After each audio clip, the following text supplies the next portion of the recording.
নমস্কার বন্ধুরা, আমরা বিভিন্ন সময়ে ঋষি, মুনি, সাধু ও সন্ন্যাসীদের কথা শুনতে পাই। এরা কারা?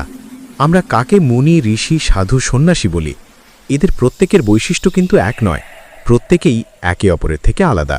তাই আজ এই ভিডিওতে জানব আমরা কাদের ঋষি বলি, কাদের মুনি বলি, কাদের সাধু বলি ও কাদের সন্ন্যাসী বলি, আর এদেরকে নিয়ে বিস্তারিত আলোচনা করব। তার আগে আপনি যদি এই প্রাচীন স্টোরি চ্যানেলের নতুন হন, তাহলে চ্যানেলটাকে সাবস্ক্রাইব করে আপনার বন্ধুদের সাথে শেয়ার করতে ভুলবেন না। তাহলে চলুন শুরু করা যাক। এই ভারতবর্ষ চিরকালই ঋষিদের দেশ, আর আমাদের সমাজে এই ঋষি প্রথার বিশেষ গুরুত্ব রয়েছে। মূলত প্রাচীনকালে বেদের শ্লোক রচনা করেছেন যারা, তাদেরকে ঋষি বলা হয়। এরা ভগবানের কঠোর তপস্যা করে। এরা ক্রোধ, লোভ, কামনা, বাসনা, ঈর্ষা ও অহংকার থেকে মুক্তি লাভ করেন।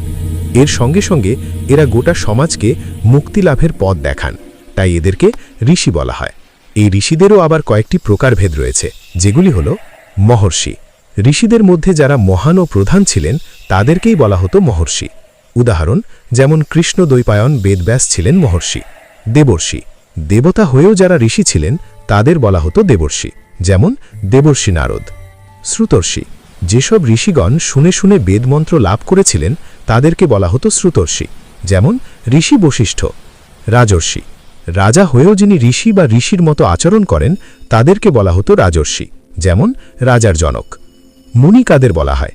মুনি শব্দটি মৌন থেকে এসেছে, যার অর্থ যে কথা বলে না বা নীরবে কথা বলে। প্রাচীনকালে নীরবতাকে সাধনা বা তপস্যা হিসেবে বিবেচনা করা হয়েছে। অনেক ঋষি এই সাধনা করতেন এবং নীরব থাকতেন। মুনি শব্দটি শুধুমাত্র এই ধরনের ঋষিদের জন্য ব্যবহৃত করা হতো। ভগবদ্গীতায় বলা হয়েছে, যাদের মন দুঃখে বিচলিত হয় না, যারা সুখের আকাঙ্ক্ষা করেন না এবং যারা আসক্তি, ভয় ও ক্রোধ থেকে মুক্ত, নির্দোষ বুদ্ধিসম্পন্ন, তাদেরকেই মুনি বলা হয়। আর সাধু কাদের বলা হয়? ঈশ্বরের আরাধনার মধ্যে যিনি নিজেকে ব্যস্ত রাখেন তিনি হলেন সাধু, এবং এরা ঈশ্বরের আরাধনা করে সমস্ত রাগ, লোভ, ঈর্ষা থেকে মুক্তি লাভ করেন। তবে এরা ধর্মীয় বই পড়ে নয়, নিজেরা ধর্মাচরণ করে জ্ঞান লাভ করেন।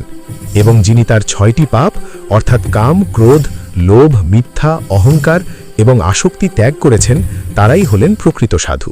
সন্ন্যাসী কাদের বলা হয়?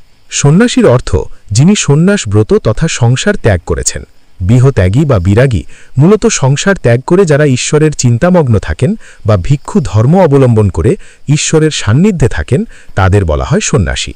যদি ভিডিওটা ভালো লাগলে ও আপনি যদি মুনি, ঋষি, সাধু, সন্ন্যাসীর ভক্ত হন, তাহলে আমাদের এই প্রাচীন স্টোরি চ্যানেলটাকে সাবস্ক্রাইব করে আপনার বন্ধুদের সাথে শেয়ার করতে ভুলবেন না। নমস্কার বন্ধুরা, ভালো থাকুন, সুস্থ থাকুন। ওম নমঃ শিবায়।